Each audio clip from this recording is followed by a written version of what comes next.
Situé dans l'océan Indien, entre Madagascar et l'Afrique continentale, l'archipel des Comores est composé des îles de la Grande Comore, d'Anjouan, de Mayotte et de Moélie.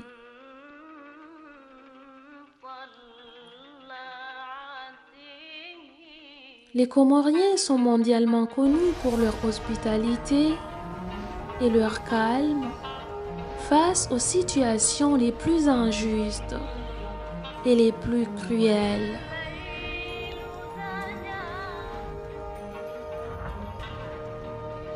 À partir des années 1840, la France s'est accaparée de Mayotte, puis peu à peu les autres îles.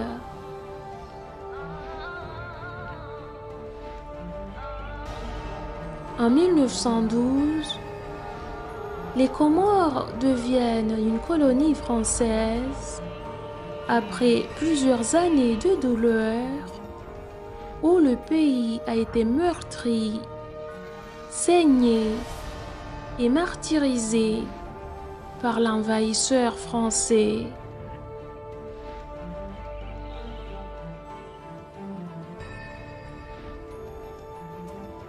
Fataliste et résigné, le Comorien a toujours su prendre son mal en patience et ses quelques rares cris de colère, comme lors de la révolte de 1915, ont toujours été mesurés et circonscrits.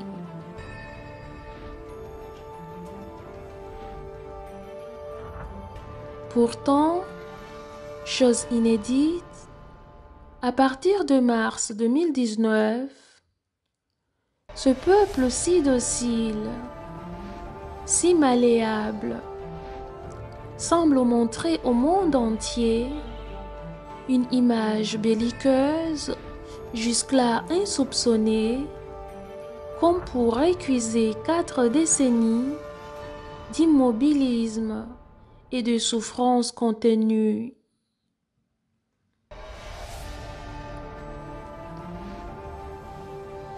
Ce pays qui a résisté à 130 ans de colonisation, ce peuple qui a fermé les yeux sur tant d'années d'esclavage, esclavage aboli seulement hier, ces hommes et ces femmes qui ont côtoyé, le sourire aux lèvres, mercenaires et autres ennemis violents, pourquoi explose-t-il aujourd'hui, au XXIe siècle, entre 2019 et 2020, au moment où, partout dans le monde, les hostilités et les ténèbres laissent peu à peu place à la paix, à l'ouverture et à l'espoir.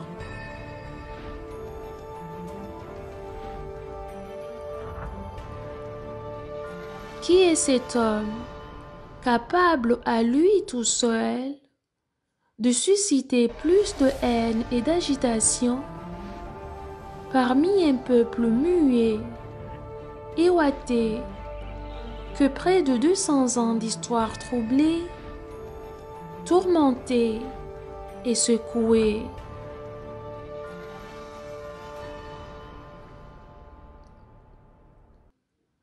Portrait d'une révolution inattendue qui aura bouleversé à jamais le paysage politique et social d'un peuple qui a décidé, un jour après l'affliction de trop, d'en finir et de prendre son destin en main.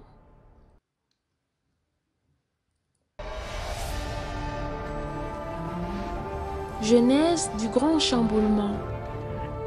Arrivé au pouvoir en 2016, Azali Assoumani, ancien putschiste, instaure peu à peu les bases d'un régime dictatorial.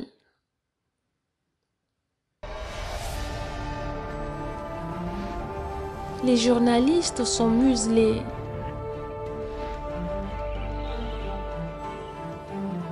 Abdallah Agua, Ubaidillah Mchangama, Faiza Soulé ou encore Toufaïli Maïcha en ont payé un très lourd tribut.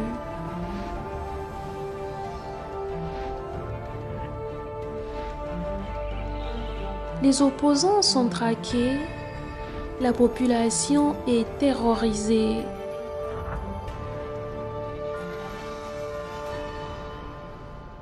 Deux ans après son élection, après avoir tripoté la Constitution pour se maintenir au pouvoir, il organisa le 24 mars 2019 une couverture électorale qu'il remportera à près de 60%.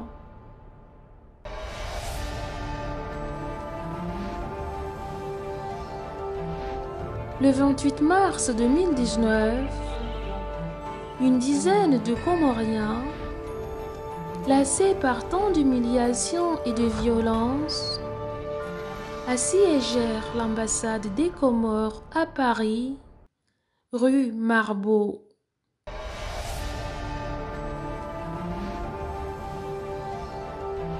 Les portraits du dictateur arrachés, la nouvelle s'est répandue comme une traînée de poudre.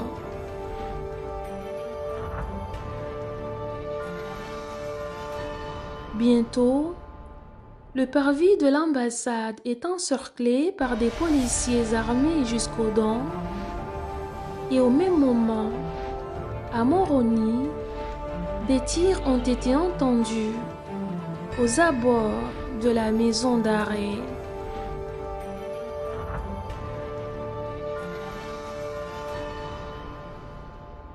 Des prisonniers s'évadèrent. Des militaires furent assassinés.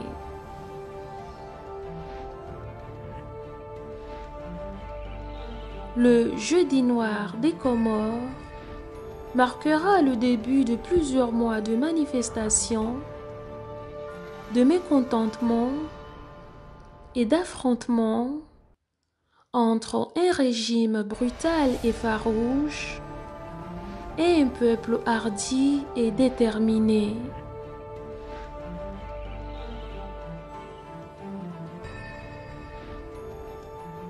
De la place d'Aix à la place de la République.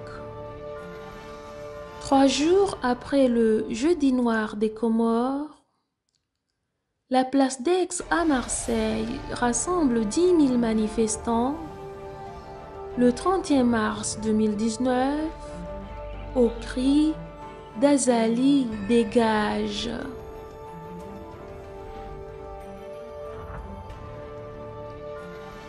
Rapidement, la place de la République à Paris deviendra un lieu incontournable de la lutte.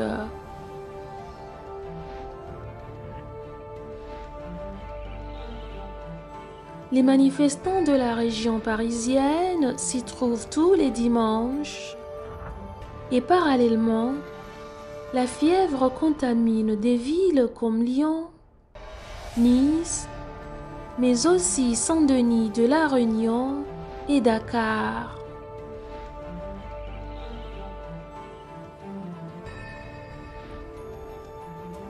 Stupéfait, le monde entier découvre un nouveau visage des Comoriens.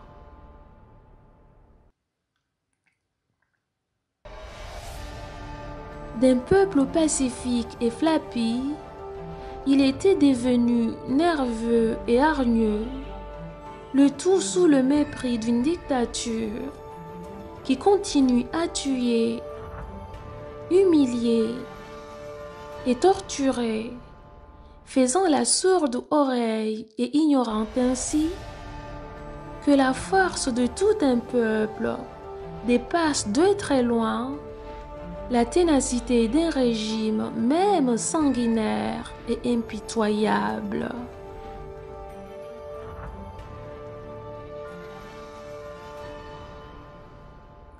À mesure que la dictature se croit renforcée, par le temps qui passe ou par la soumission de quelques-uns, la grande se fortifie et se radicalise.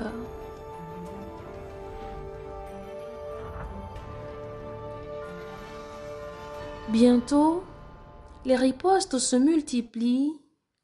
Simples citoyens ou artisans du mal, chaque jour, sonnent comme un adieu aussi bien pour les partisans d'Azali Assoumani que pour les défenseurs du peuple.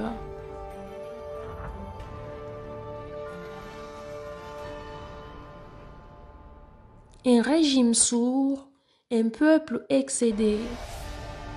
Malgré les revendications des manifestants qui demandent la chute du régime, la restauration de la paix et de la démocratie et l'installation d'un état de droit, Daoula ya Haki, Azali Assoumani et ses proches multiplient les provocations, les arrestations, les intimidations et les assassinats.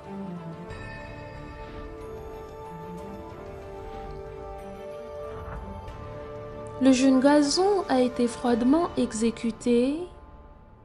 D'autres individus avaient été massacrés ou mutilés à Moroni ou à Mutsamoudou, à Ikoni ou ailleurs aux Comores.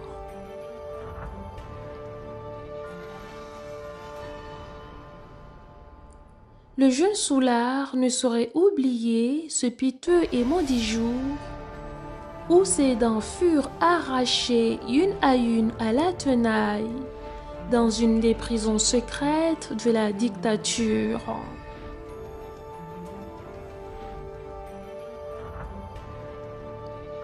Il portera à jamais sur son corps les marques de ce régime terrifiant.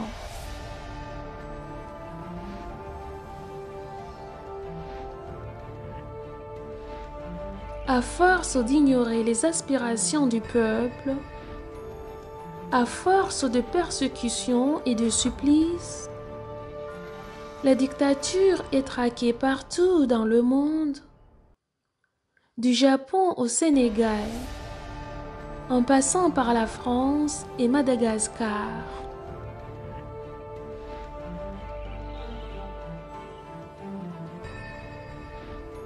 Le conseiller Abdoumouni, soutien d'Azali Assoumani, a été tabassé par des Comoriens excédés quelque part à Marseille.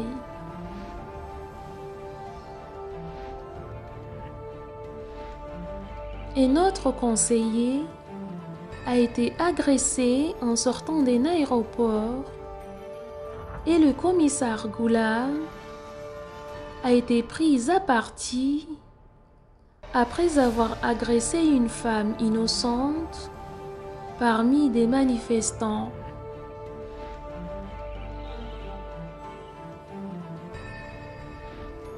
En conclusion, combien de morts encore et de blessés? Ces vieilles femmes qui marchent, électrocutées. Cette fillette de 8 ans à la destinée tragique.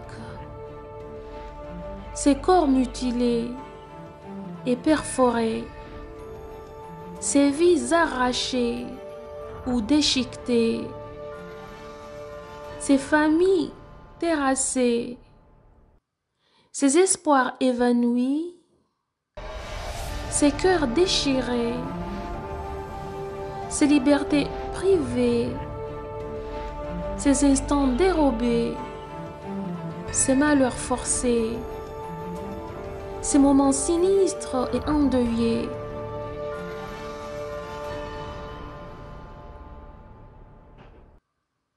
Combien de tragédies encore? Tout ça pour un pouvoir volage et éphémère.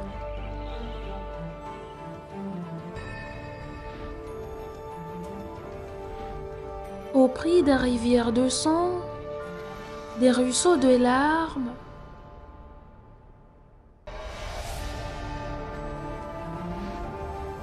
il fut jadis discret et craintif, la barbarie a sévi, le mal l'a bousculé.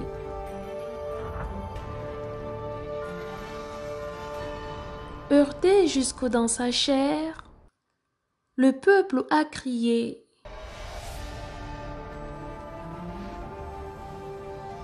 Il n'a rien entendu de ses cris, de ses gémissements.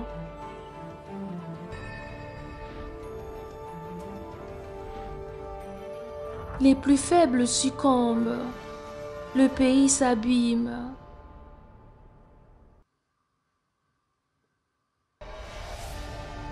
Le chaos frappe à la porte. Partout, les mêmes scènes de désolation.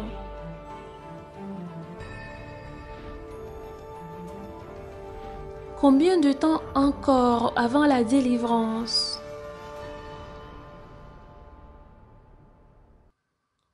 Le peuple trinque, le pays sombre.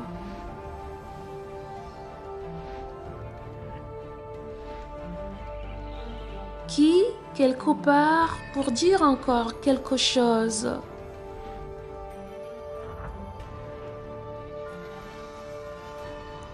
Comment rester insensible face à un avenir si incertain?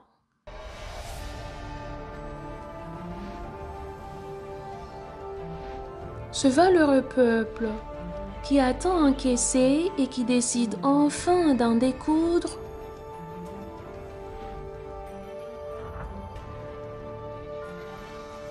jusqu'où peut-il aller pour son propre salut?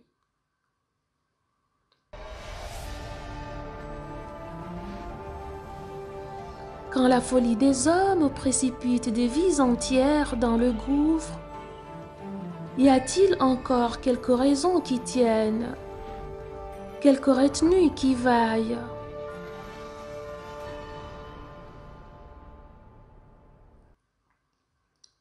Un jour, à n'en plus douter, ce peuple s'éteindra entièrement ou arrachera sa liberté.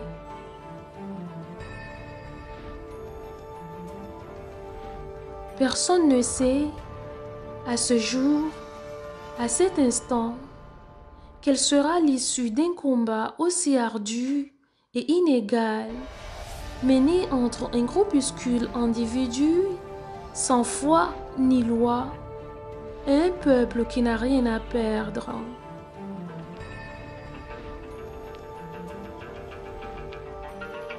Une chose est sûre, une page de l'histoire des Comores s'écrit sous nos yeux. Certains, tels des artistes habiles, peignent le tableau de leur vie en blanc, et d'autres, malheureux, noircissent chaque jour un peu plus leur propre histoire personnelle.